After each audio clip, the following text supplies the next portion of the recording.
Kembalinya Raja Serigala. Bab 533, bertarung denganmu. Panggilan. Chen Fan seperti kilatan petir dan muncul di depan tangan hantu dalam sekejap. Debu setinggi 100 kaki bergulung di belakangnya. Pada saat itu, langit memberi jalan baginya, bumi bergetar untuknya, dan cahaya matahari terbenam di langit tampaknya ditakuti oleh momentum yang menakutkan ini. Malam pun menyerbu seluruh kota Sanjiang, dan dalam sedetik, kota itu menjadi gelap gulita. Di dalam kegelapan, Chen Fan bagaikan gunung yang menjulang tinggi, berdiri tegak di depan tangan hantu. Sosok besar itu bagaikan raja yang kembali dari neraka, tajam dan tak terhentikan. Aura yang kuat itu menakutkan. Patah. Tangannya yang besar, bagaikan cakar elang, mencengkeram erat leher tangan hantu itu. Jika kau berani menyentuh sehelai rambut pun di kepala mereka, aku akan memastikan kau tidak akan pernah melihat matahari besok. Semua orang yang dibawa oleh tangan hantu itu tercengang. Kecepatan Chen Fan begitu cepat sehingga mereka hampir tidak dapat mempercayainya. Ketika mereka melihat dengan jelas, mereka melihat bahwa leher Guizhou telah dikunci oleh Chen Fan. Bos. Tiba-tiba, orang-orang dari Ghost Hand mulai mengepung Chen Fan. Tangan hantu itu tersenyum dan melambai, memberi isyarat agar mereka pergi terlebih dahulu. Bos, ini. Bagaimana mungkin sekelompok orang ini berani mundur? Chen Fan di depan mereka seperti iblis pembunuh. Jika mereka tidak hati-hati, mereka mungkin mundur. Tangan hantu itu mengucapkan kata itu dengan percaya diri, dan semua orang langsung mundur. Setelah melihat semua orang mundur, Ghost Hand melihat ke arah Chen Fan. Chen Fan pun menatap tangan hantu itu dengan tenang dan membalasnya dengan balasan yang sama. Ghost Hand berbicara lebih dulu, jangan khawatir, aku di sini untukmu. Aku tidak tertarik pada putri dan istrimu. Kali ini, tujuannya datang ke sini adalah untuk membunuh Chen Fan. Mengenai urusan keluarga di balik Chen Fan, dia tidak tertarik. Chen Fan perlahan melepaskan tangan hantunya dan berkata perlahan, kamu seharusnya tidak berada di sini. Ghost Hand tersenyum dan menggelengkan kepalanya lalu berkata, apakah menurutmu aku tidak memenuhi syarat? Bukan lawanmu. Di dunia ini, pemimpinmu Sura mungkin bisa melawanku, tapi kau tidak bisa. Istana Raja Serigala telah bertempur selama bertahun-tahun dan tidak memiliki saingan di dunia. Satu-satunya saingan terkuat adalah Sura. Kekuatan Sura jauh melampaui ekspektasi semua orang.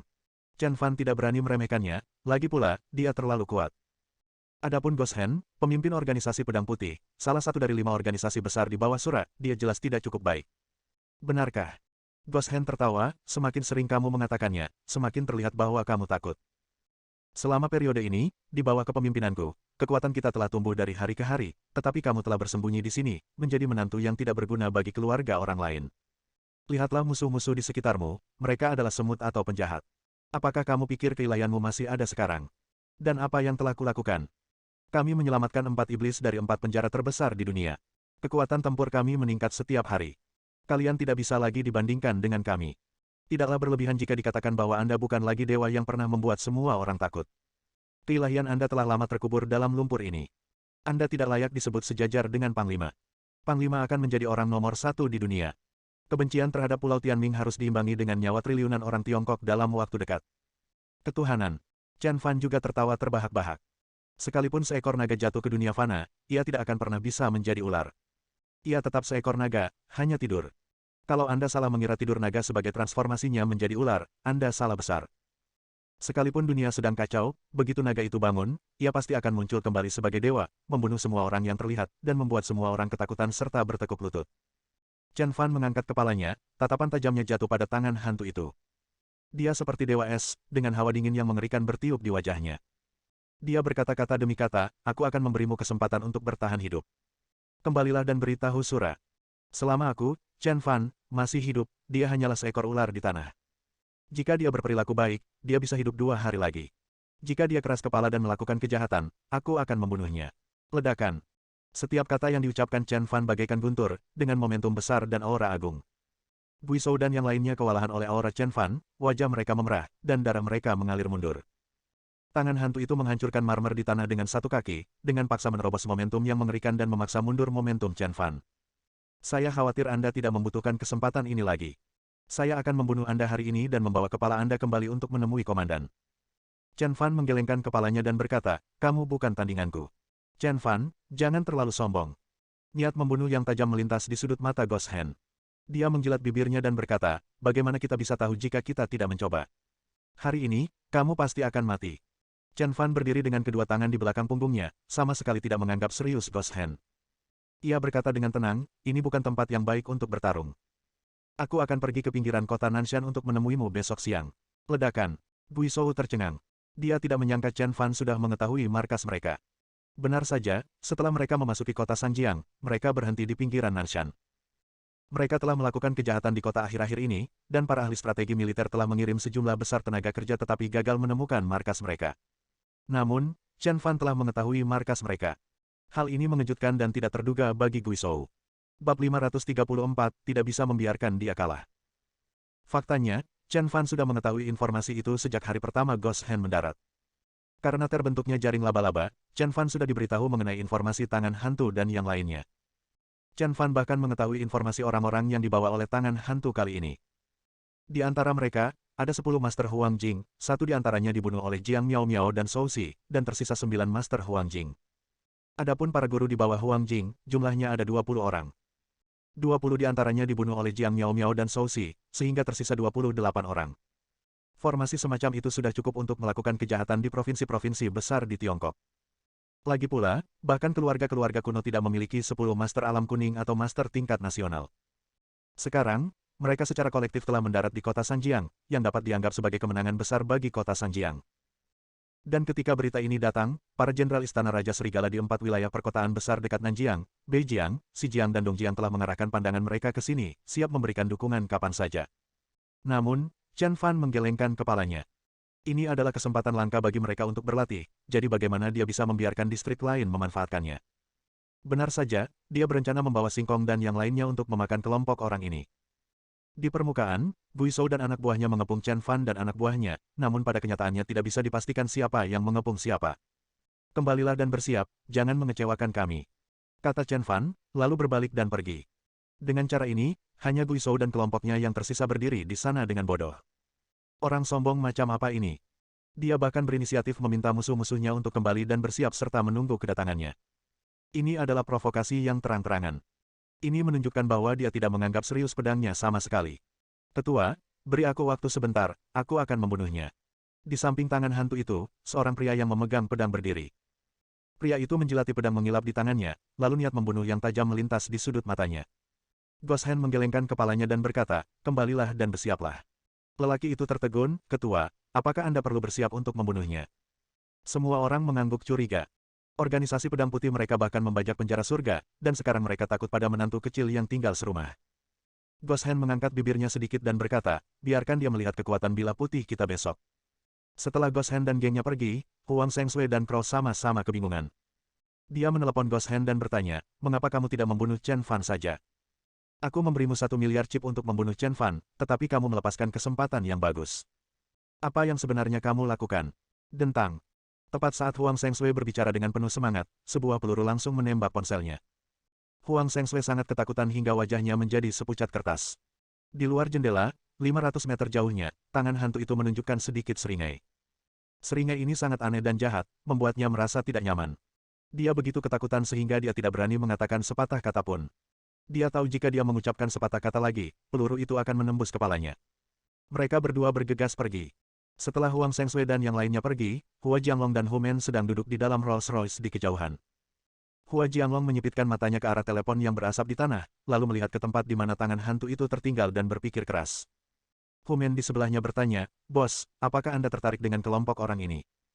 Hua Jianglong mengangguk dan berkata, kelompok orang ini sangat kuat dan menakutkan. Mereka seharusnya berada di Cina, dan mereka adalah kekuatan yang tidak bisa diremehkan. Saya ingin tahu, mereka milik siapa?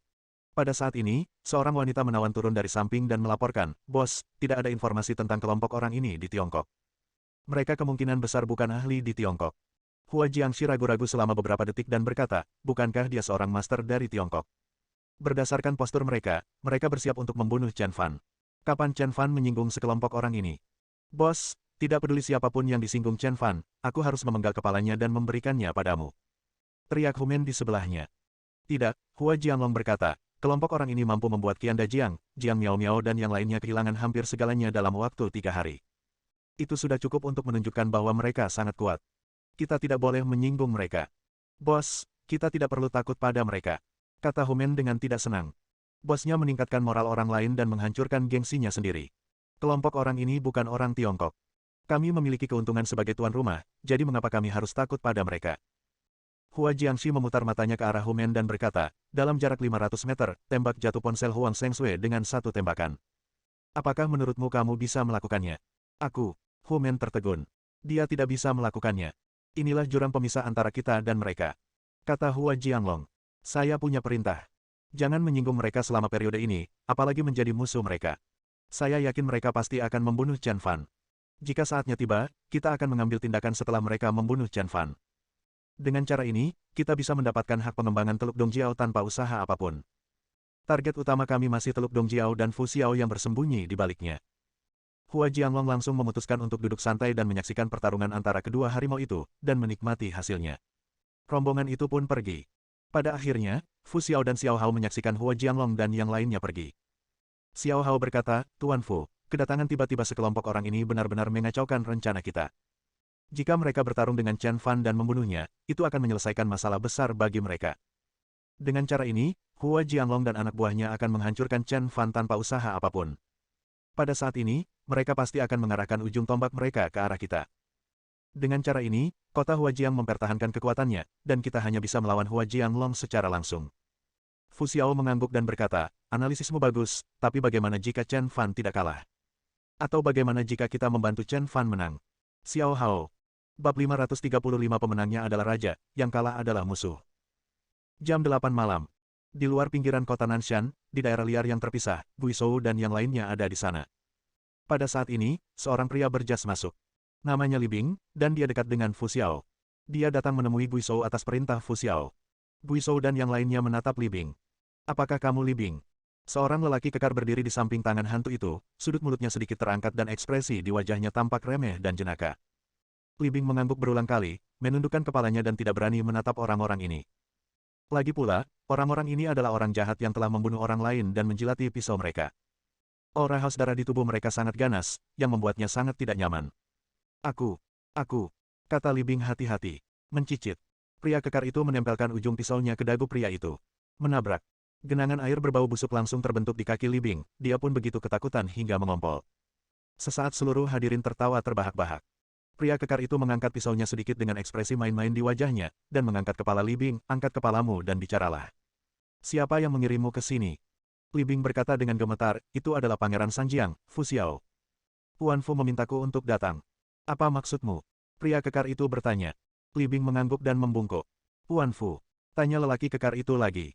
Li Bing mengangguk dan membungkuk lagi, menundukkan kepalanya dalam-dalam. Raja Sanjiang. Suara lelaki kekar itu terdengar dingin saat ini. Li Bing mengangguk lagi. Dengan baik. Pria kekar itu mendengus tidak puas. Seseorang benar-benar berani mengklaim dirinya sebagai raja di hadapan mereka. Dia benar-benar mencari kematian. Li Bing segera menggelengkan kepalanya dengan sadar dan berkata, tidak. Tidak. Itu Fu Xiao. Pria kekar itu menggaruk telinganya dan berkata, apa itu?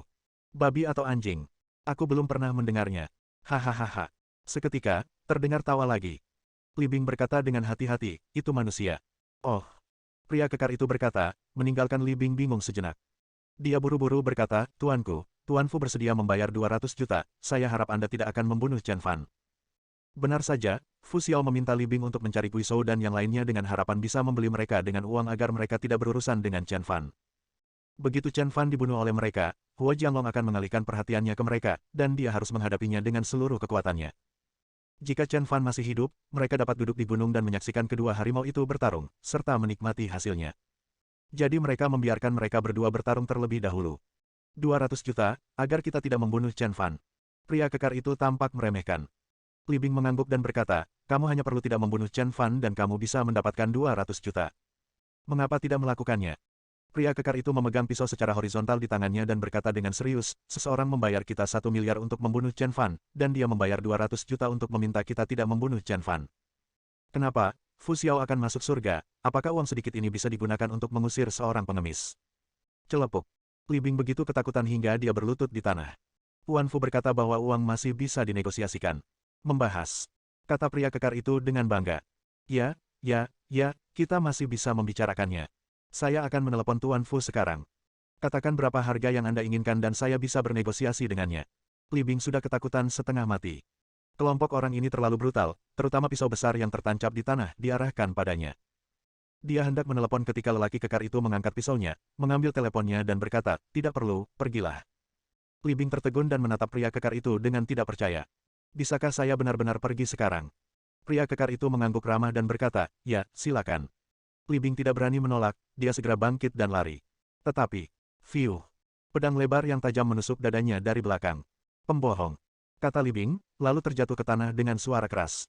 Semua orang tertawa lagi. Ghost Hand berdiri dan berkata, semuanya, lakukan tugas kalian dan ikuti rencananya.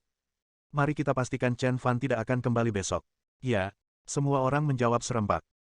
Keesokan paginya, di pinggiran kota Sanjiang. Hanya dalam beberapa bulan, kamp pelatihan telah digantikan oleh Desert Wolves. Tibetan Mastiff sebelumnya tidak dapat lagi memenuhi pelatihan Singkong, Yang Ao, Luo Yue, Yan Wufeng dan Dao Feng, jadi mereka harus beralih ke serigala gurun yang lebih kuat. Setiap pagi saat fajar, pesta karnaval yang penuh semangat akan berlangsung di kandang anjing yang besar. Raungan kegirangan, ringkikan, jeritan, dan lolongan liar para serigala gurun terjalin menjadi musik dan seajaib yang terus-menerus meluap di dunia ini. Dalam radius 100 mil, banyak orang tidak tahan mendengar suara serigala yang menakutkan itu dan menjauh. Adapun burung-burung yang ada di dekatnya, mereka adalah burung-burung yang pergi lebih awal. Kawanan semut terakhir tidak tahan dengan antrian panjang dan ingin pergi. Begitu dahsyatnya, bahkan di bawah terik matahari pagi, tidak terdengar seekor pun ayam jantan berkokok. Selama beberapa bulan, Wang Dacui melatih Chen Fan untuk menjadi 5 orang dalam situasi putus asa. Kemudian, setelah melewati aturan-aturan keras untuk bertahan hidup di lingkungan yang kejam ini, ia berangsur-angsur menjadi raja, seorang pahlawan yang pemberani dan tak terkalahkan. 5 anggota Starry Sky saat ini benar-benar master tingkat atas, dan kekuatan mereka telah mencapai tingkat cermin kuning. Kalau mereka berlima keluar, pasti bisa menyapu tempat itu. Chen Fan memiliki keyakinan penuh bahwa dengan berjalannya waktu, mereka akan mampu meraih kembali kejayaan Istana Raja Serigala. Namun, sebelum mencapai kejayaan, langkah ini harus diambil. Mereka berlima akan menghadapi White Blade Organization hari ini. Pemenangnya adalah raja dan yang kalah adalah bandit. Siapa yang selamat adalah raja dan tulang punggung Istana Raja Serigala. Pertarungan ini layak diperjuangkan. Bab 536 Kakak Memukulmu. Saat ini, di dalam kamp pelatihan. Blade menikam seekor serigala gurun hingga mati hanya dengan satu serangan, gerakan bilah pedangnya bersih, tajam dan teliti. Detik berikutnya, dia menusukkan belati itu ke mata serigala, dan kedua mata serigala itu pun tercongkel, lalu bilah belati itu langsung menelannya dalam satu tegukan. Singkong dan Lo Yue Opa buru-buru berpura-pura muntah. Blade, kamu pria yang tampan, bagaimana mungkin kamu melakukan hal menjijikkan seperti itu? Singkong menyekan noda dari mulutnya dan memutar matanya ke arah si pecinta kuliner Blade. Luo Yue di sampingnya mengangguk dan berkata, kakak Singkong benar. Apakah kamu akan menikah atau tidak, istrimu pasti akan lari terbirit-birit jika dia melihat perilakumu yang kasar. Dao Feng menjilat bibirnya dengan puas, mengangkat alisnya ke arah Luo Yue, dan berkata, bukankah reaksi istriku ini normal? Luo Yue melotot, di mana kamu punya istri? Ya, bukankah istriku ada di sini? Dao Feng mengangguk ke arah Luo Yue, maksudnya sangat jelas. Sialan, beraninya kau memanfaatkan aku. Begitu dia selesai bicara, sebuah belati tiba-tiba terbang ke arah bilah pedangnya. Belati itu secepat anak panah dan membawa angin topan yang terlihat dengan mata telanjang. Ini adalah kekuatan internal Luo Yue. Setelah menerobos cermin kuning, kekuatan Luo Yue luar biasa kuatnya. Untungnya, bilah pedangnya cukup cepat dan dengan cerdik menghindari serangan Luo Yue. Sial, apakah kamu akan membunuh suamimu? Dao Feng tidak pernah menyangka Luo Yue akan begitu serius. Kamu masih berani bersikap keras kepala dan berubah-ubah. Kamu tidak bisa mengeluarkan gading dari mulut anjing. Luo Yue mengejar Dao Feng. Pada saat ini, Yan Wufeng menghancurkan kepala serigala gurun dengan satu pukulan. Lalu dia menghela napas panjang dan menyeka butiran keringat di dahinya. Serigala gurun ini awalnya cukup kuat, tetapi sekarang semakin memburuk. Aku perlu berbicara dengan Master Wang tentang mengapa kualitas kawanan serigala gurun ini semakin memburuk. Sekarang mereka bahkan tidak bisa menerima pukulan dariku. Membosankan sekali. Terakhir kali aku mengusulkan kepada Tuan Wang untuk mendapatkan sekumpulan harimau dan singa, berapa lama lagi kita harus menunggu? Sebenarnya, ini bukan karena kualitas serigala gurun di kamp pelatihan telah menurun, tetapi karena Yan Wufeng dan kelompoknya telah menjadi lebih kuat sekarang. Bukan hanya Yan Wufeng yang merasa bosan, Singkong dan yang lainnya pun merasa bosan.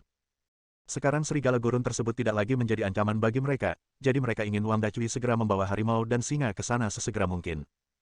Sebenarnya mereka sudah lama ingin sekali bertempur secara nyata, terutama dengan para petinggi Shuro, agar dapat melihat kekuatan mereka secara sekilas. Singkong bersandar ke dinding, menggigit daun, tampak santai. Dia mendesah, ya, membosankan sekali, makin lama makin membosankan. Yan Wufeng segera menatap langit berbintang, lalu tertawa, karena kamu bosan, bagaimana kalau berkelahi? Singkong melirik Yan Wufeng tanpa minat dan berkata, lupakan saja. Saat bertarung, kamu hanya menggunakan kekuatan kasar dan sama sekali tidak menggunakan otakmu. Tidak ada artinya bertarung denganmu. Terakhir kali, kamu hanya bertarung denganku selama 30 gerakan dan aku kalah. Tidak ada artinya.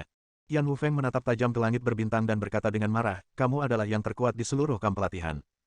Yang Ao dapat menahan 100 gerakanmu, Luo Yue 80, Dao Feng 50, dan aku yang terlemah. Menahan 30 gerakanmu itu bagus, bukan? Tetap saja ini. Singkong mengangkat jari kelingkingnya dan menggoyangkannya. Yan Wufeng menggertakkan giginya dan berkata, tadi malam aku memaksa Dao Feng mundur dalam 10 gerakan.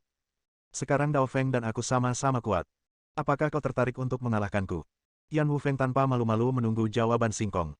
Bagaimana mungkin ada seseorang yang secara aktif meminta pertengkaran? Singkong langsung bersemangat, mengeluarkan daun itu dari mulutnya, dan berkata, bisakah kau benar-benar menangkis bilah pedang itu dalam 10 gerakan? Tentu saja. Wajah Yan Wufeng penuh dengan kebanggaan dan dia tampak sangat bangga. Baiklah, aku akan menghajarmu dan membuatmu merasa lebih baik. Singkong langsung menjadi energi. Dia mengambil daun di tangannya dan melemparkannya ke arah Yan Wufeng. Bang! Yan Wufeng langsung mengangkat tangannya dan meninju daun itu. Namun, daun yang tampak biasa itu menghantam tinju Yan Wufeng sekeras Mars yang menghantam bumi. Wah! Daun-daunnya hancur dalam sekejap, tetapi bekas merah tertinggal di tangan Yan Wufeng. Dapat dilihat betapa hebatnya kekuatan yang dibawa oleh daun ini. Singkong mengangguk puas dan berkata, lumayan, sepertinya kamu sudah banyak membaik dalam beberapa hari terakhir. Tentu saja. Aku akan menghancurkan Blade besok, menginjak Luo Yue lusa, dan menunggangi lehermu lusa. Hahaha, mulai sekarang, aku akan menjadi bos di kamp pelatihan ini. Hei, hei, hei. Singkong buru-buru memanggilnya dan berkata, Tuan, jangan bermimpi di siang bolong. Kamu terlalu banyak berpikir. Apakah kamu takut? Yan Wufeng berkata sambil menyipitkan mata. Takut. Singkong tertawa terbahak-bahak, kau tidak benar-benar berpikir bahwa kau dapat menahan 30 gerakanku, Dao Feng dapat menahan 50 gerakan, dan Luo Yue dapat menahan 80 gerakan. Apa maksudmu? Yan Wufeng menatapnya dan bertanya. Aku hanya menggunakan 60% kekuatanku. Jika aku menggunakan kekuatan penuh, kau tidak akan mampu menahannya dalam satu gerakan. Kata Singkong. Itu bohong, siapa yang akan percaya? Yan Wufeng sama sekali tidak mempercayainya. Dia tahu bahwa Singkong kuat, tetapi selama kurun waktu terakhir, masing-masing dari mereka telah membuat kemajuan pesat. Dia tidak percaya bahwa dengan kekuatannya, dia tidak dapat menghadapi Singkong dalam satu gerakan. Apakah kamu ingin adikmu memukulmu? Singkong berkata sambil tersenyum.